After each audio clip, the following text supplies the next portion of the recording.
950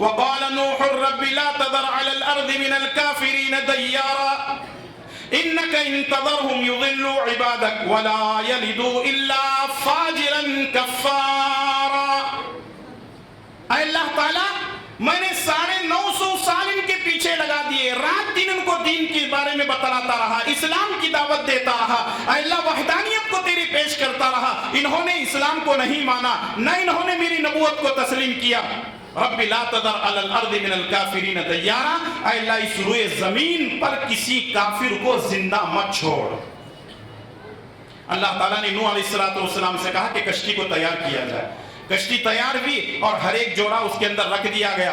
آسمان سے پانی برسنے لگا، زمین سے پانی ابلنے لگا، یہاں تک کہ بیٹا نوح علیہ السلام کا پہاڑ پر چڑھ رہا تھا. نوح علیہ السلام نے کہا کہ بیٹا اب بھی آجا، موقع ہے، بچ جائے گا اللہ کے عذاب سے. بیٹے نے کہا ابا جان میں تو پہاڑ کی چوٹی پر چڑھ جاؤں گا، کچھ نہیں ہونے والا. ایک لہر آتی ہے اور نوح علیہ السلام کے سامنے ان کا بیٹا پانی میں غرق ہو جاتا ہے. اس کا مطلب یہ ہے کہ اللہ تبارک و تعالی ظالموں کو ہلاک کرتا ہے، چاہے وہ نوح علیہ السلام کا بیٹا ہی کیوں نہ ہو، نوح علیہ السلام کی بیوی ہی کیوں نہ ہو، لوط علیہ السلام کی بیوی ہی کیوں نہ ہو. ظلم ہوتا ہے اور ظلم اللہ تعالیٰ کو کبھی پسند نہیں ہے. یہ روئے زمین کی سب سے پہلی بد دعا ہے جو حضرت نوح علیہ السلام نے کی تھی.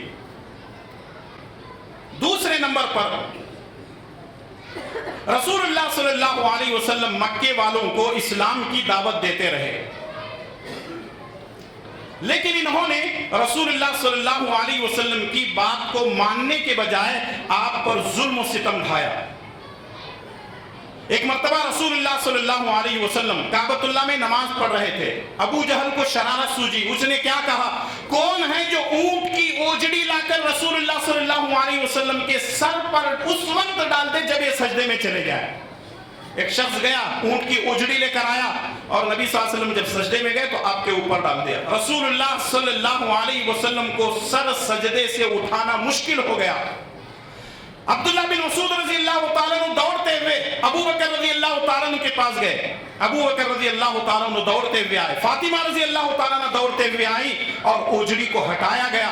جب رسول اللہ صلی اللہ علیہ وسلم سر سجدے سے اٹھاتے ہیں اور سلام پھیرتے ہیں، سلام پھیرنے کے بعد آپ صلی اللہ علیہ وسلم ہاتھ اٹھاتے ہیں اور نام لے لے کر بد دعا کرتے ہیں.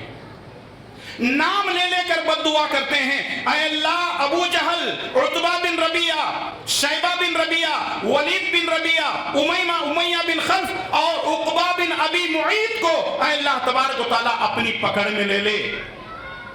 پہلے تو وہ ہنس رہے تھے، ایک دوسرے پر گر رہے تھے ہنستے ہنستے. جب نبی نے نام لے لے کر ان کے حق میں بد دعا کی، ان کی ہنسی گل ہو گئی. کہنے لگے اب محمد صلی اللہ علیہ وسلم نے ہمارے حق میں بد دعا کر دی ہے، ہم بچنے والے نہیں ہیں. عبداللہ بن مسعود فرماتے ہیں کہ جن لوگوں کے نام لے کر رسول اللہ صلی اللہ علیہ وسلم نے بد دعا کی تھی، میں نے بدر کے کنویں کے اندر ان کی لاشوں کو دیکھا اور نبی کریم صلی اللہ علیہ وسلم ان سے خطاب کرتے ہوئے کہہ رہے تھے کیا تم اپنے انجام کو پہنچ گئے، کیا تم اپنے انجام کو پہنچ گئے. معلوم کیا ہوا کہ اس طرح رسول اللہ صلی اللہ علیہ وسلم کی بد دعا کو اللہ تبارک و تعالیٰ نے قبول کر لیا اور اس طریقے سے ان ظالموں کو اللہ تبارک و تعالیٰ نے ہلاک و برباد کر دیا. تیسرا واقعہ صحیح بخاری کے اندر اور صحیح مسلم اور احادیث کی مختلف کتابوں کے اندر یہ واقعہ موجود ہے. ایک صحابی ہیں جن کا نام ہے سعد بن وقاص رضی اللہ تعالیٰ عنہ. سعد بن وقاص رضی اللہ تعالیٰ عنہ عراق کے شہر کوفہ میں اس علاقے کے یہ گورنر تھے. ایک آدمی نے مدینہ عمر بن خطاب رضی اللہ تعالیٰ عنہ کو جو وقت کے خلیفہ تھے ایک چٹھی لکھی. اس چٹھی کے اندر اس نے شکایت کی یہاں جو ہمارے علاقے میں سعد بن وقاص رہتے ہیں یہ وقت پر نماز نہیں پڑھاتے ہیں، نماز بھی پڑھاتے ہیں تو نبی کے طریقے پہ نہیں پڑھاتے ہیں. انہوں نے شکایت لکھ کر کے بھیج دی. عمر بن خطاب رضی اللہ تعالیٰ عنہ ایک فرمان جاری کرتے ہیں، ان کو معزول کر کے دوسرے کو بنا دیا جاتا ہے. عمر رضی اللہ تعالیٰ عنہ ایسے ہی نہیں چھوڑتے بلکہ ایک ٹیم تیار کرتے ہیں اور عراق بھیجتے ہیں یہ تحقیق کرنے کے لیے، انکوائری کرنے کے لیے آخر جو سعد بن وقاص رضی اللہ تعالیٰ عنہ کے تعلق سے جو باتیں آئی ہیں وہ صحیح ہیں یا غلط ہیں۔ اس سے ایک بات یہ معلوم ہوئی، اگر کسی آدمی کے بارے میں کچھ معلوم پڑے کہ وہ صحیح نہیں ہے بلکہ غلط ہے تو ایسے ہی فیصلے نہیں لینا ہے بلکہ اس کی انکوائری کرنی ہے، اس کے بارے میں تحقیق کرنا ہے، اس کے بارے میں تفتیش کرنا ہے۔ ایک وفد مدینہ سے نکلا، وہ عراق پہنچا، کوفہ میں گیا، ہر مسجد میں جا کر کے اس نے جو ہے پوری کی پوری رپورٹ نکالی تو ان کو رپورٹ میں یہ ملا کہ سعد بن وقاص رضی اللہ تعالیٰ عنہ انہوں نے کوئی غلط کام نہیں کیا ہے بلکہ نماز بھی صحیح پڑھاتے ہیں، لوگوں کے سوالات کے جوابات بھی دیتے ہیں، ان کے جو بھی مسئلے ہوتے ہیں حل کرتے ہیں۔ ایک مسجد پہنچے تو وہاں پہنچنے کے بعد ایک شخص کھڑا ہوا، اس کا نام ہے اسامہ بن قتادہ، اس کا نام تھا اسامہ بن قتادہ۔ وہ کہنے لگا کہ نہیں یہ تو ایسی غلطیاں کرتے ہیں۔ تو اسامہ بن قتادہ کے کہنے پر سعد بن وقاص رضی اللہ تعالیٰ عنہ کھڑے ہوتے ہیں اور کھڑے ہو کر کے کہنے لگتے ہیں یہ جو آدمی میرے بارے میں شکایت کر رہا ہے کہ میں نماز صحیح نہیں پڑھاتا ہوں، تمہیں معلوم ہونا چاہیے کہ میں نماز نبی کے طریقے پر پڑھاتا ہوں، پہلی 2 رکعتیں لمبی کر دیتا ہوں، دوسری 2 رکعتیں چھوٹی کرتا ہوں، لوگوں کے سوالات کے میں جوابات دیتا ہوں، مال غنیمت آتا ہے تو میں تقسیم کرتا ہوں۔ اگر یہ آدمی اپنی بات میں جھوٹا ہے تو میں اس کے لیے 3 بددعائیں دیتا ہوں۔ مجلس میں کیا کہتے ہیں؟ اگر یہ آدمی اپنی بات میں جھوٹا ہے تو میں اس کو کتنی بددعائیں دوں گا؟ 3 بددعائیں دوں گا۔ پہلی بددعا اس آدمی کے اندر اس کے لیے یہ ہے، اے اللہ اس کی عمر لمبی کر دے، اے اللہ اس کی عمر لمبی کر دے، اے اللہ تبارک و تعالیٰ اس کو فقیر اور کمزور بنا دے، اور تیسرا یہ ہے کہ اس کو فتنوں میں مبتلا کر دے۔ کتنی دعائیں ہو گئی؟ 3 دعائیں ہو گئی۔ اب سوال یہ ہے کہ ایک آدمی کو بددعا دے رہے ہیں، بددعا میں پہلی بددعا کیا ہے؟ اے اللہ اس کی عمر لمبی کر دے۔ اچھا، لمبی عمر کے لیے دعا کیوں کر رہے ہیں؟ کیونکہ آگے کی جو 2 چیزیں ہیں اس کی عمر لمبی ہوگی تبھی تو یہ بھگتے گا، اگر جلدی مر گیا تو پھر یہ آگے آنے والی جو 2 بددعائیں ہیں اس کے حق میں معنی نہیں رکھتی ہیں۔ تو 2 بددعائیں جو ہے انہوں نے کی، اور 3 بددعائیں انہوں نے کی۔ پہلی بددعا یہ تھی کہ اللہ تعالیٰ اس کی عمر لمبی کر دے، اور دوسری دعا یہ تھی کہ اللہ تعالیٰ اس کو محتاج بنا دے، اس کو فقیر بنا دے۔ وہ آدمی بہت لمبی عمر پایا اور بالکل وہ فقیری اور محتاجی کی حالت میں گلی محلے کے اندر لوگوں سے بھیک مانگ کر کے کھایا کرتا تھا۔ اے اللہ اس کو فتنوں میں مبتلا کر دے۔ فتنوں میں اللہ تعالیٰ نے اس کو ایسے مبتلا کر دیا، وہ اتنا بوڑھا ہو چکا تھا، اس کے آنکھوں کی جو بھویں ہیں اس کی آنکھوں پر آ کر کے گر جاتی تھی، کسی کو دیکھنا ہوتا تو وہ اپنی آنکھوں کی پلکوں کو اٹھا کر کے دیکھتا تھا۔ لیکن ایسی حالت میں بھی اللہ نے اس کو فتنوں میں مبتلا کیا تھا کہ وہ جب گلی محلے کے اندر خواتین جاتی، جوان لڑکیاں جاتی تھیں، ان کو چھیڑتا تھا اور لوگ ان کو پکڑ کر کے مارتے تھے۔ تو وہ کہا کرتا تھا لوگوں جتنا مارنا ہے مجھے مار لو، کیونکہ میں سعد بن وقاص کی بددعا کا نتیجہ ہوں، ان کی بددعا نے میرے اوپر ایسا اثر کیا کہ یہ ساری چیزیں میں بھگت رہا ہوں۔ معلوم کیا ہوا؟ اس طریقے سے ایسے بہت سارے واقعات آپ کو ملتے ہیں۔ سعید بن زید رضی اللہ تعالیٰ عنہ کا واقعہ بھی موجود ہے۔ تو معلوم کیا ہوا؟ بہت سارے واقعات ہیں، لیکن وقت اپنے اختتام کو پہنچ رہا ہے۔ اپنی بات کو میں ختم کرنے سے پہلے یہی کہنا چاہوں گا، دیکھیے یہ 3 چیزیں، ایک ہے ظلم، دوسرا ہے ظالم، اور تیسرے ہے مظلوم۔ تو ہمیں چاہیے کہ ہم ظلم کسی پر نہ کریں، دوسری بات یہ ہے کہ ہم ظالم نہ بنیں، اور تیسری بات یہ ہے کہ مظلوم کو اللہ تبارک و تعالیٰ نے آخری درجے میں اجازت دی ہے۔ لیکن کبھی کبھی خاص طور پہ ہم ایک چیز دیکھتے ہیں کہ مائیں جو ہے اپنے بچوں کو ایسے الفاظ میں دعائیں دے دیتی ہیں، بددعائیں دیتی ہیں، تیرا ستیاناش ہو جائے، تیرا وہ ہو جائے، تیرا فلاں ہو جائے، تو وہ کیا کرے گا، یہ کیا کرے گا۔ ایسے الفاظ ہی نہ کہیں، بلکہ یہ کہیں اللہ تجھے ہدایت دے، اللہ تجھے نمازی بنا دے، اللہ تجھے دین کا داعی بنا دے، اللہ تبارک و تعالیٰ تیرے ذریعے سے جو ہے دین کی خدمت لے۔